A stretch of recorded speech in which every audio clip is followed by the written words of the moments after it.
Hi, I'm Francisca. I'm a volunteer with the 2020 International Climate Action Challenge.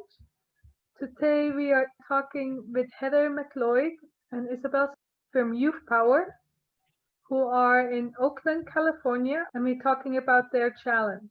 I'm really excited to share the story about how they reached over 46,000 people to remind them to go out and vote. Heather, please introduce yourself and tell us a bit about your 90-day challenge goal.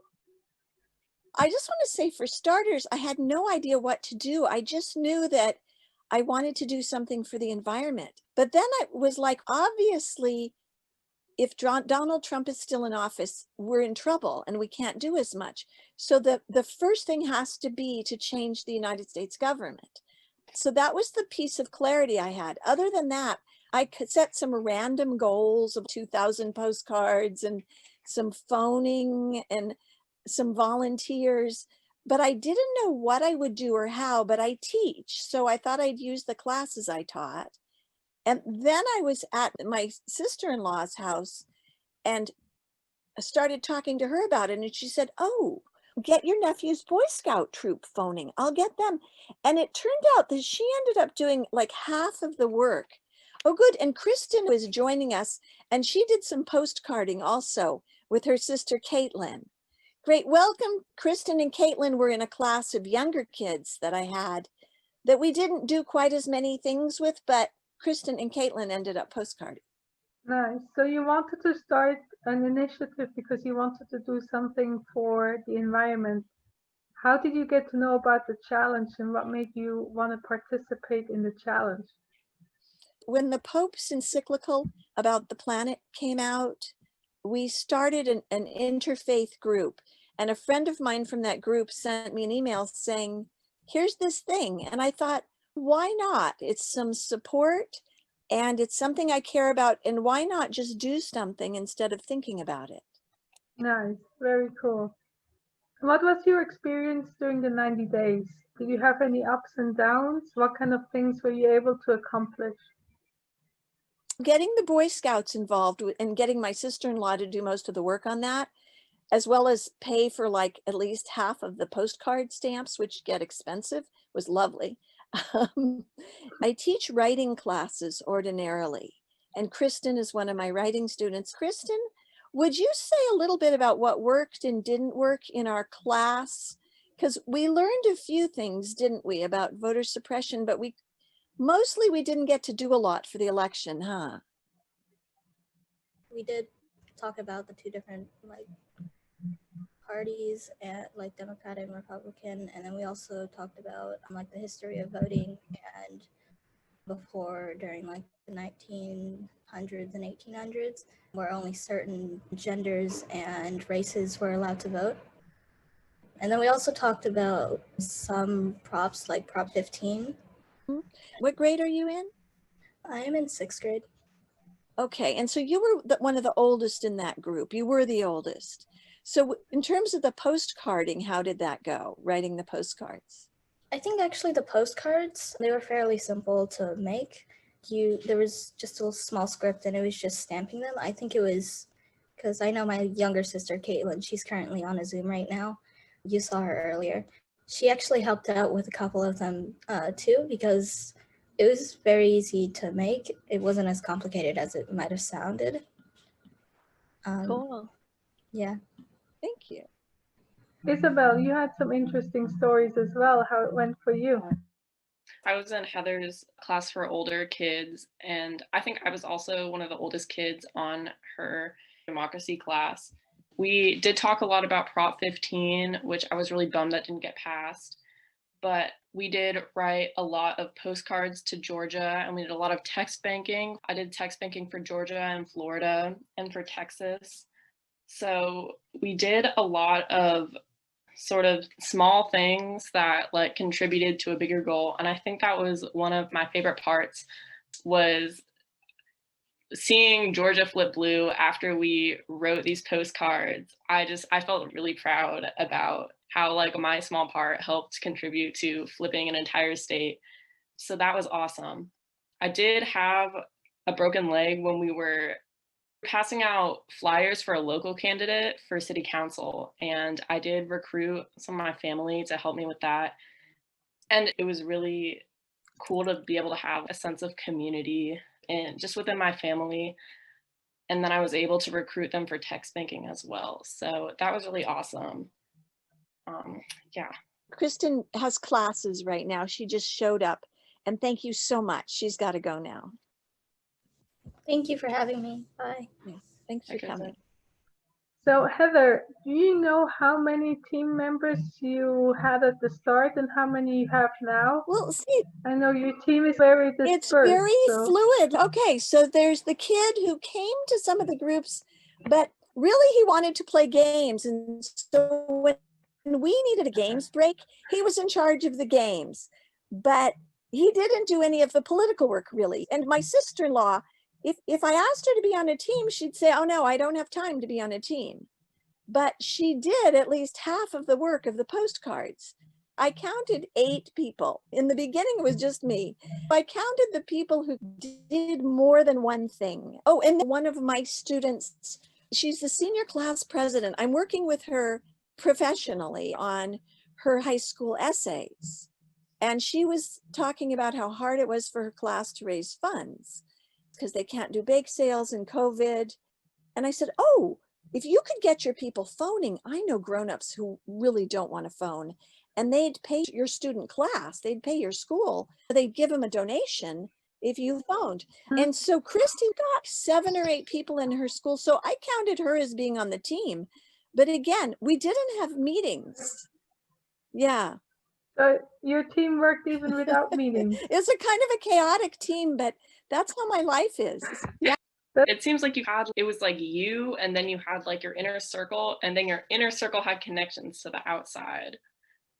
And you had your classes, so those kind of count as like the team getting together and talking. So that definitely helped. You also made some partnerships. Do you want to tell me who you started partnering Oh with? yeah, well, one of them was the senior class of the high school that Christy went to, for example. And then it's election season, so somebody else called me about their campaign, and I started talking to her, and she works for a youth organization that has interns, and they need to do experiences, and they also need money for their stipends.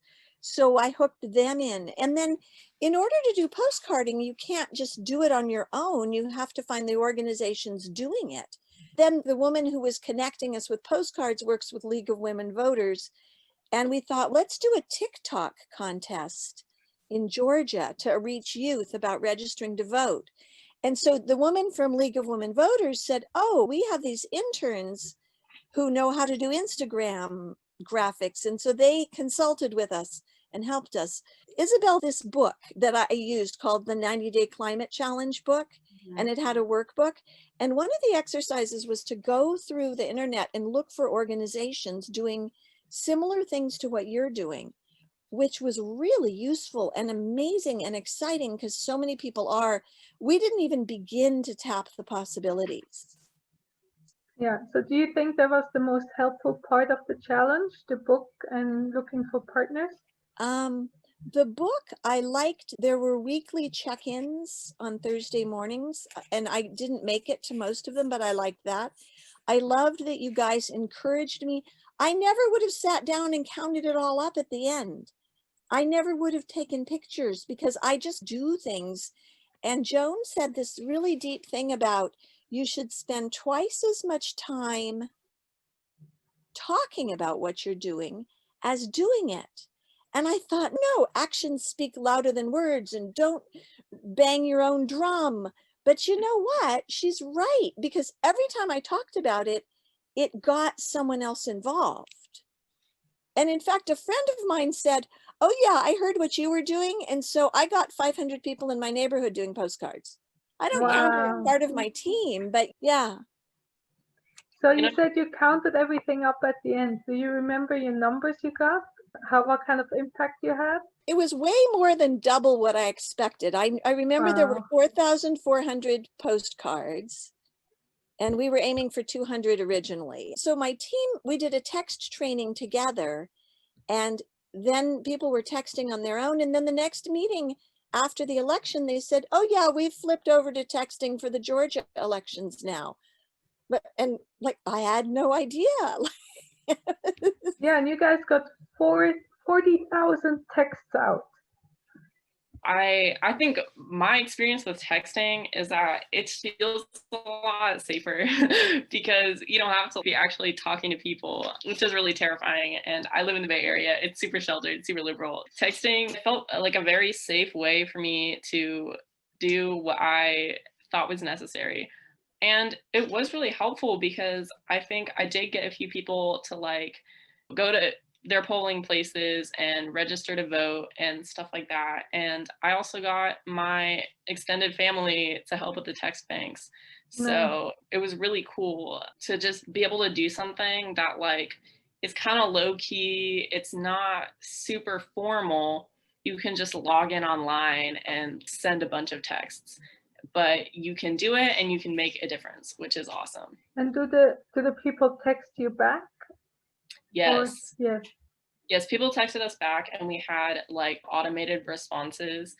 So we could see what they said. And if it was something along the lines of, yes, I believe returning citizens should be able to vote, then you could press on the automated response that says, okay, great, you can do this, you can vote for this thing, you can do X, Y, and Z. Perfect. Very cool.